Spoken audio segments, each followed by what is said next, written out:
How did you get in here? I didn't think there was any way past the barrier. We have to get you out of here before more Geth arrive. Yes, you're right. I've seen enough of them to last a lifetime. That button should shut down my containment field. Not so fast, Shepard. You sure she's on our side? Her mother's working with Saren. I am not my mother. I don't know why Benezia joined Saren. I don't want anything to do with that Turian bastard. If she was with Saren, the Geth wouldn't be trying to kill her.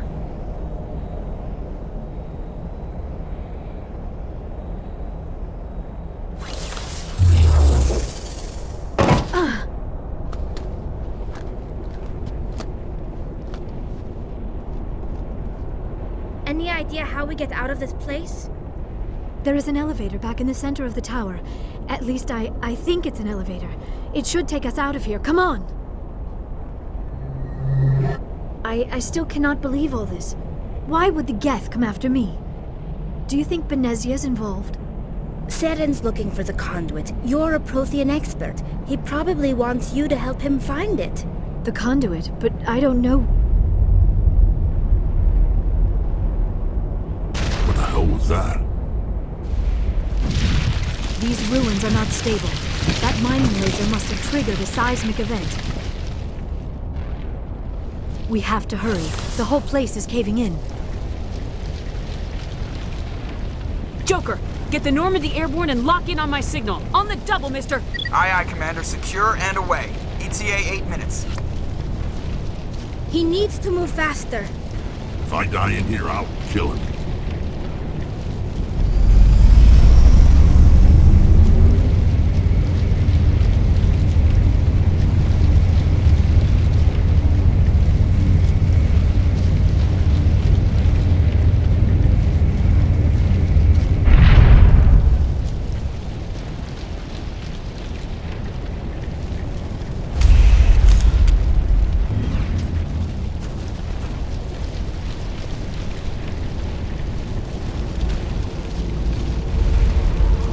Surrender. Or don't.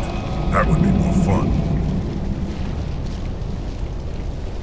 In case you didn't notice, this place is falling apart. Exhilarating, isn't it? Thanks for getting rid of those energy fields for us. Hand the doctor over. Whatever it is you want, you are not getting it from me. She'll stay with us, thanks. Not an option. Saren wants her, and he always gets what he wants. Kill him. Spare the Asari if you can. If not, doesn't matter.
Too close, Commander. 10 more seconds we would have been swimming in molten sulfur.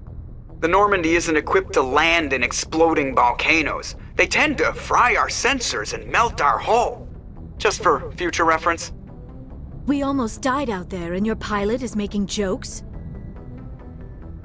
Joker pulled our asses out of there. I think he's earned the right to a few bad jokes. I see. It must be a human thing. I don't have a lot of experience dealing with your species, Commander. But I am grateful to you.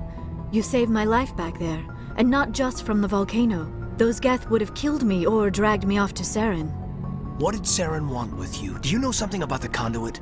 Only that it was somehow connected to the Prothean extinction. That is my real area of expertise. I have spent the past 50 years trying to figure out what happened to them. Just how old are you exactly? I hate to admit it, but I am only 106. Damn! I hope I look that good when I'm your age. A century may seem like a long time to a short-lived species like yours, but among the Asari, I am barely considered more than a child. That is why my research has not received the attention it deserves. Because of my youth, other Asari scholars tend to dismiss my theories on what happened to the Protheans. I've got my own theory on why the Protheans disappeared. With all due respect, Commander, I have heard every theory out there. The problem is finding evidence to support them. The Protheans left remarkably little behind. It is almost as if someone did not want the mystery solved. It is like someone came along after the Protheans were gone and cleansed the galaxy of clues. But here is the incredible part. According to my findings, the Protheans were not the first galactic civilization to mysteriously vanish. This cycle began long before them. Where'd you come up with this theory? I thought there wasn't any evidence. I have been working on this for 50 years. I have tracked down every scrap and shred of evidence. Eventually, subtle patterns start to emerge, patterns that hint at the truth. It is difficult to explain to someone else. I cannot point to one specific thing to prove my case. It is more a feeling derived from a half-century of dedicated research. But I know I'm right, and eventually I will be able to prove it. There were other civilizations before the Protheans. This cycle has repeated itself many times over. If the Protheans weren't the first, then who was? I don't know. There is barely any evidence on the Protheans, even less on those who came before them. I cannot prove my theory, but I know I am right. The galaxy is built on a cycle of extinction.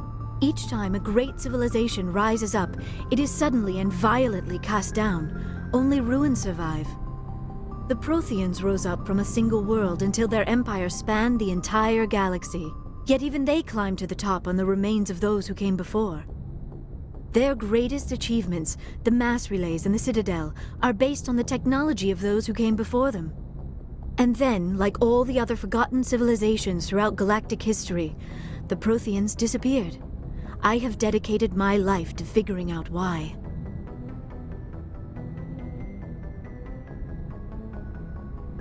They were wiped out by a race of sentient machines, the Reapers.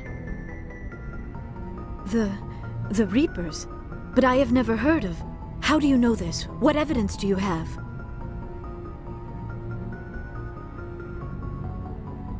There was a damaged Prothean beacon on Eden Prime. It burned a vision into my brain. I'm still trying to sort out what it all means. Visions. Yes, that makes sense. The beacons were designed to transmit information directly into the mind of the user. Finding one that still works is extremely rare. No wonder the Geth attacked Eden Prime. The chance to acquire a working beacon, even a badly damaged one, is worth almost any risk. But the beacons were only programmed to interact with Prothean physiology. Whatever information you received would have been confused, unclear. I am amazed you were able to make sense of it at all. A lesser mind would have been utterly destroyed by the process. You must be remarkably strong-willed, Commander. This isn't helping us find Saren, or the conduit. Of course, you are right. I am sorry, my scientific curiosity got the better of me. Unfortunately, I do not have any information that could help you find the conduit, or Saren.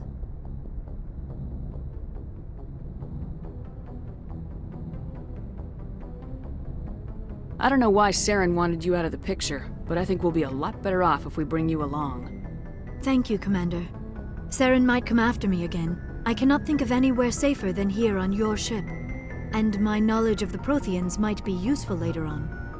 And her biotics will come in handy when the fighting starts. Good to have you on the team, Liara. Thank you, Commander. I am very grateful. Oh, I am afraid I am feeling a bit lightheaded. When was the last time you ate? Or slept? Dr. Chakwa should take a look at you. It is probably just mental exhaustion, coupled with the shock of discovering the Protheans' true fate. I need some time to process all this. Still, it could not hurt to be examined by a medical professional. It will give me the chance to think things over. Are we finished here, Commander? We can talk again after you've seen the doctor. The rest of you, dismissed. Mission reports are filed, Commander. You want me to patch you through to the Council? Patch him through, Joker. Setting up the link now, Commander. We've received your report, Commander. I understand Dr. T'Soni is on the Normandy. I assume you're taking the necessary security precautions. Liara's on our side. The Geth were trying to kill her. Benezia would never allow Saren to kill her daughter. Maybe she doesn't know. Or maybe we don't know her. We never expected she could become a traitor. At least the mission was a success. Apart from the utter destruction of a major Prothean ruin. Was that really necessary, Shepard? The Geth were crawling all over those ruins. We were lucky to make it out alive. Of course, Commander. The mission must always take priority. Good luck, Commander. Remember, we are all counting on you.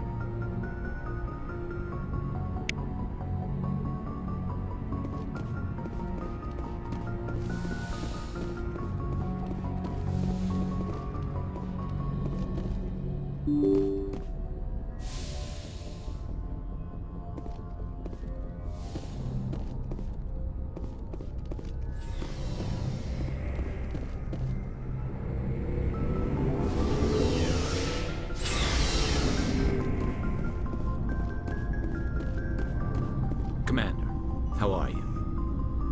Why did you want to be a C-Sec officer in the first place? That's a good question. There were several reasons, I guess. Like what? Probably the same as most officers. I wanted to fight injustice, wanted to help people. I guess my father had something to do with it too. He was C-Sec, one of the best. I grew up hearing about his accomplishments or seeing his picture on the vids after a big arrest. He's taking my resignation pretty hard. That's tough. But you'd think he'd be impressed you're going after Saren. My father's a C-Sec man to the bone. Do things right or don't do them at all, he says. He thinks I'm being too rash, too impatient. He's worried I'll become just like Saren. He actually talked me out of becoming a Spectre when I was younger, for the same reasons. You were asked to be a Spectre? Well, I was targeted as a possible Spectre candidate. Me and about 1,000 other Turian military recruits. I could have received special training, but my father didn't like it. He despises the Spectres. He hates the idea of someone having unlimited power with no accountability. He wouldn't like you, Commander. No offense. I suppose I can understand his concern. You can. But Saren's not going to play by our rules, C-Sec's rules. If you want to nail Saren, you need to send someone who isn't restricted by policies and procedures.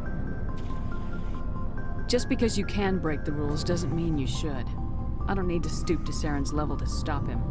And neither do you, Garrus. I see what you mean, but I'll think about it. Thanks, Commander. Commander? Do you have a few minutes to talk? One-on-one? Sure. I was hoping to get a minute of your time off the record. I keep an open-door policy.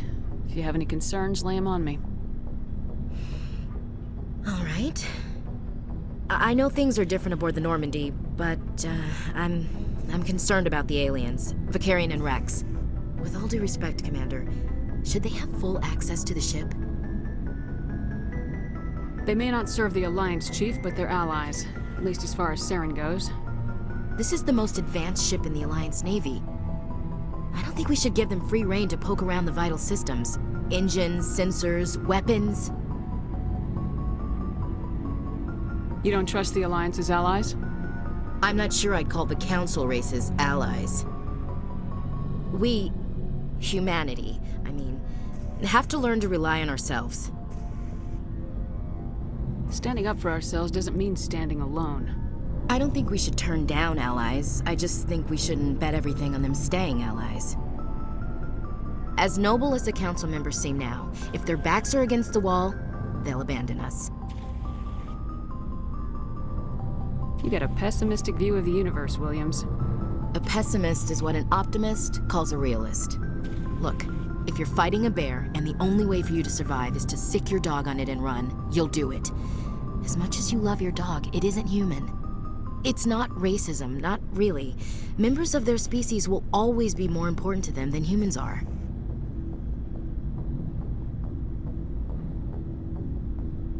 These seem like deeply held beliefs, Williams. What made you think this way?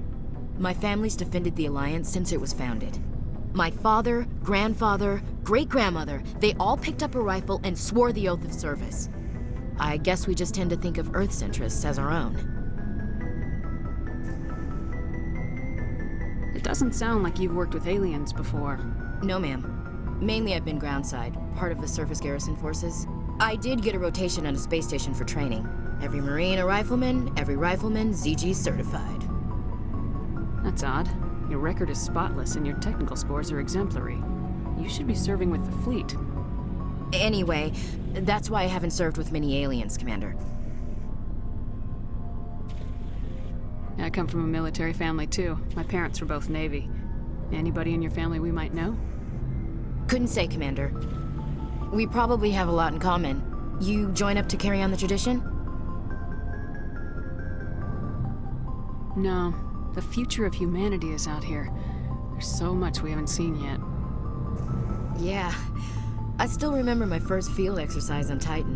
When we hit mud, the reality hit me. I'm the first person who ever stood here. Then my drill instructor kicked me in the ass. I went face first into the muck. He spent the next 5 minutes chewing me out for gold bricking. Don't tell me you had Gunny Ellison. He's the only one who uses that word to describe shirking duty. Oh, Lord. You went to the Macapog boot camp, too? Yeah. Gunny Ellison's still reaming out recruits down there. Kicking ass and using words like inveigle and pusillanimous. All right, I can see where your concerns are coming from, Williams. But this is a multilateral mission. You're gonna have to work with aliens, like it or not. It won't be a problem, Commander. You say jump, I say how high. You tell me to kiss a Turian, I'll ask which cheek. I don't think kissing Turians will be necessary. You never know, Commander. Dismissed, Chief. Ma'am. So, we've got Saren on the run. It won't be long now. Saren's good, but I'm better. Good. He's rotten. To the core. I could tell as soon as I met him. Why didn't you tell me this sooner? I would've if I thought it was important. I think I'd like to hear about it just the same. This was a while ago. A bunch of mercs were bragging about a job out near the edges of the Terminus systems. They said it paid well and the boss was never around to ride them. They said he was looking for more men, too. So I checked it out.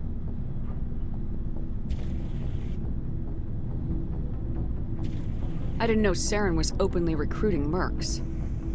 It wasn't that open, and he only showed his face once. We'd been raiding ships in the area for months when we took out this massive cargo freighter. Our biggest haul yet. I was on board checking bodies for valuables, looking for some extra credits. That's when I saw him. What did Saren want with the ship? I don't know what he wanted. He was just moving through the ship, watching. A couple of the mercs called him by name, but he never spoke to them. Never spoke to anyone. I had a really bad feeling about him, so I got the hell out. Didn't even wait to get paid.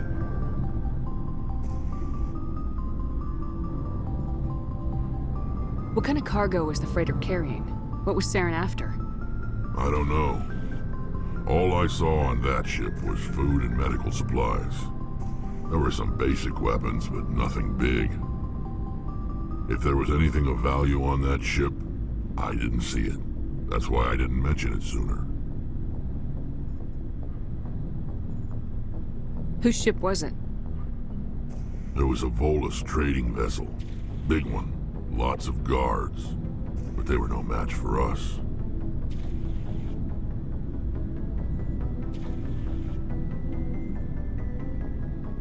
That's the only time you saw him? Yeah. Didn't even know who he was. Still wouldn't if I hadn't joined up with you. But my instincts were right.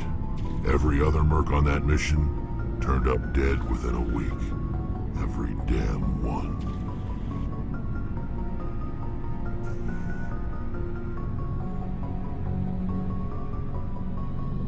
So long, Rex. Shepard.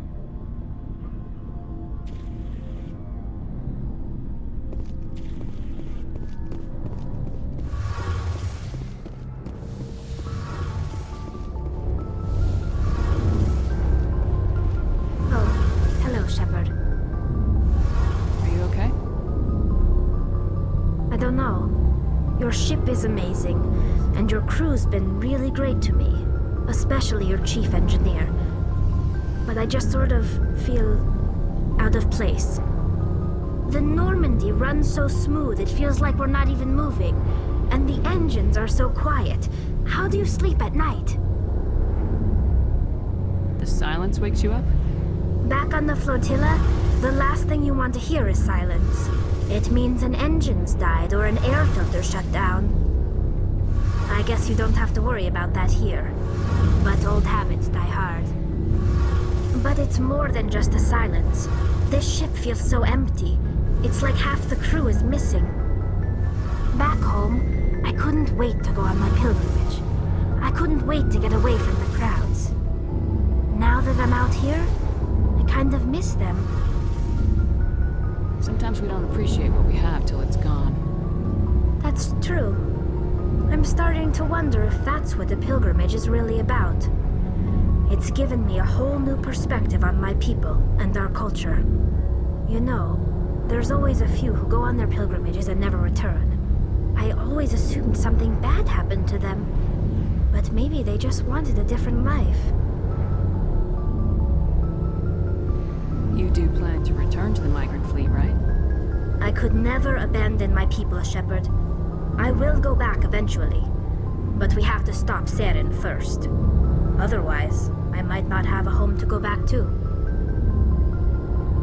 I should go. See you later.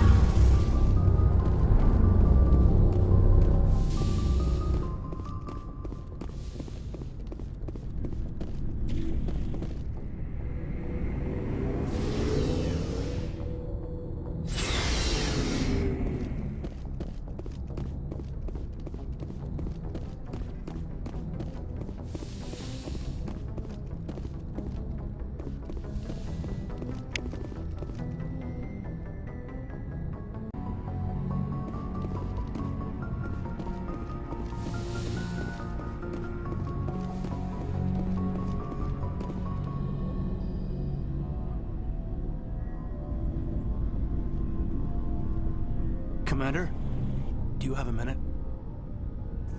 I always make time for my officers. Off the record, I think there's something wrong here.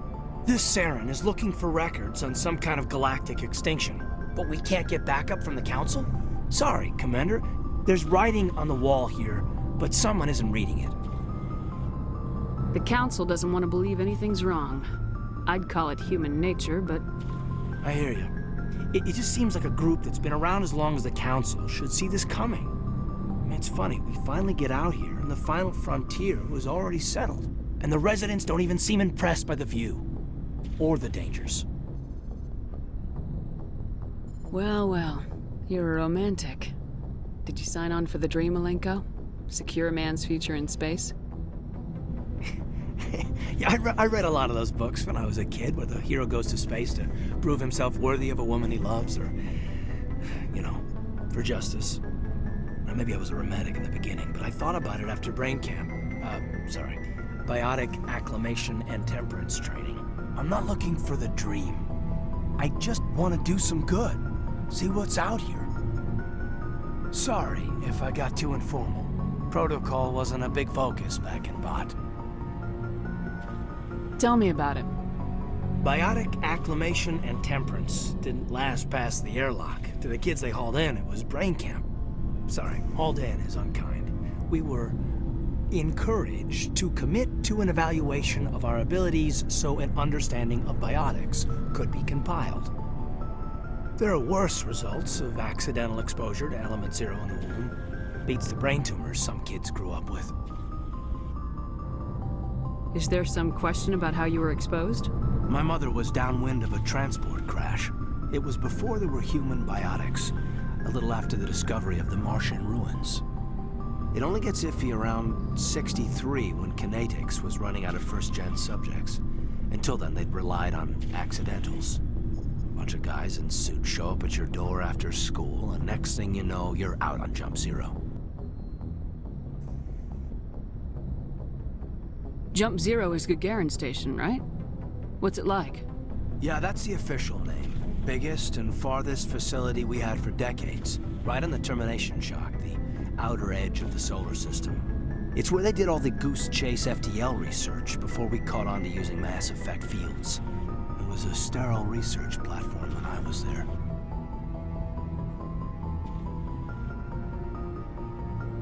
There were other kids in the same boat, right? At least you weren't alone out there. That's true. We did have a little circle that'd get together every night before lights out. We didn't have much to do, though. It was a research platform then, and Kinetics kept Jump Zero off the extranet to prevent leaks.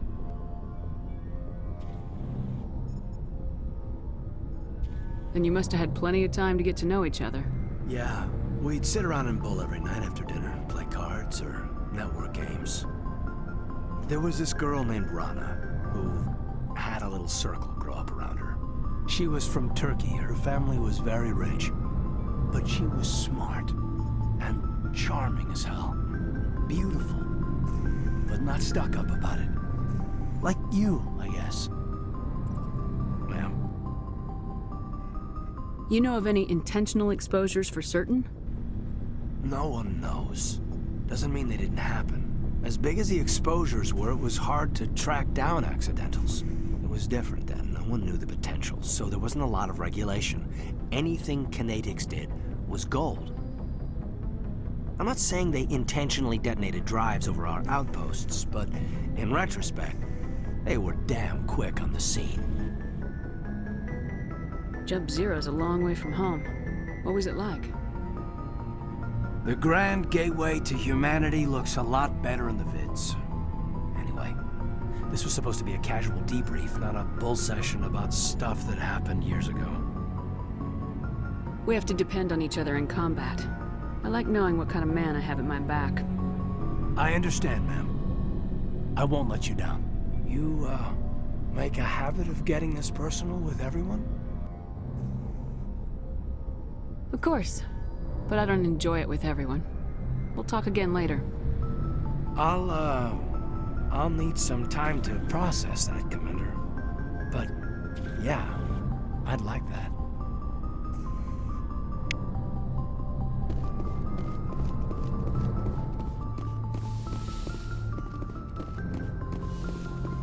Yes, Commander? Is there something you need?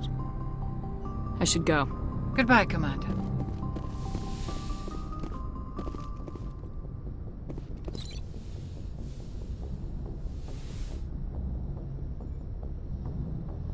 Commander, are you coming to check up on me? You look much better. How are you feeling? Dr. Chakwas assures me I am going to be fine. I was impressed with her knowledge of Asari physiology. You're in good hands. Dr. Chakwas knows what she's doing. I never properly thanked you for saving me from the Geth, Commander. If you hadn't shown up, I'm just glad we got there in time. So am I. I know you took a chance bringing me aboard this ship. I have seen the way your crew looks at me. They do not trust me. But I am not like Benezia. I will do whatever I can to help you stop Saren. I promise. Don't worry, Liara. I trust you. I know you won't let me down. It means a lot to hear you say that, Commander. Thank you. Do you know why Benezia joined up with Saren? I don't understand it. She was always outspoken about the need for the Asari to become more involved in shaping galactic events.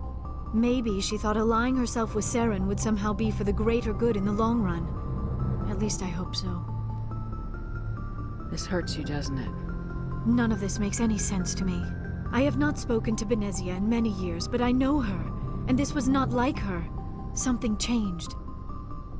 I'd like to know more about the Asari.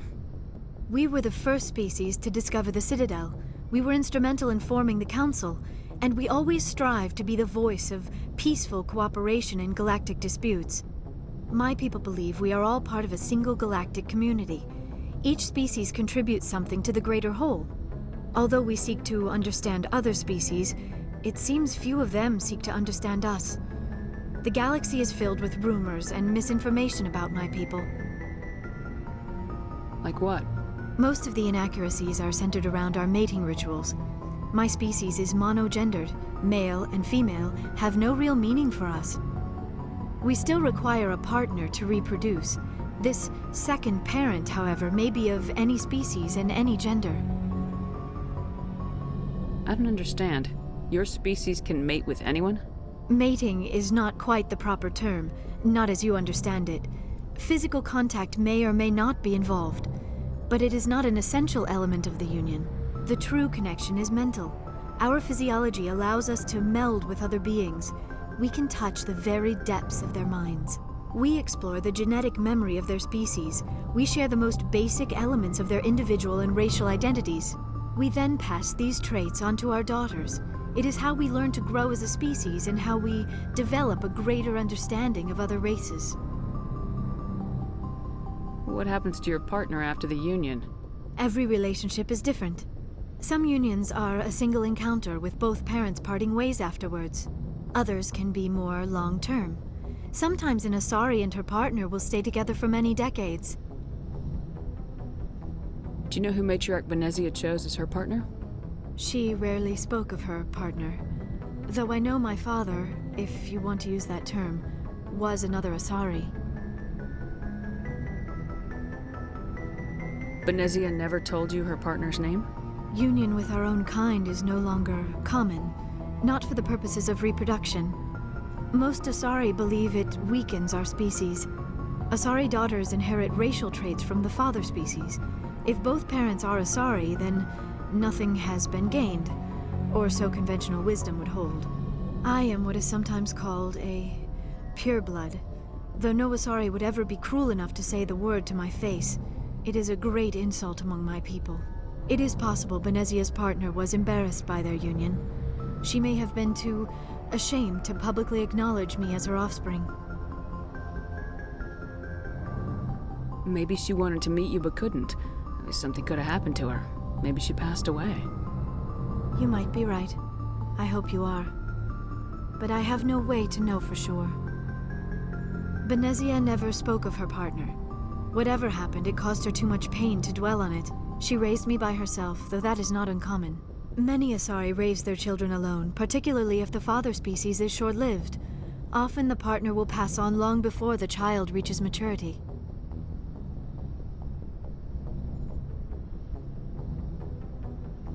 You Asari live for 1,000 years. What happens when your partner dies?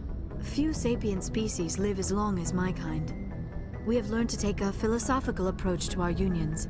We do not focus on the inevitable loss of our partners. Instead, we enjoy the time we spend with them. And even after they're gone, a part of them lives on in us. The union is a connection that transcends both time and space. I should go. Goodbye, Commander.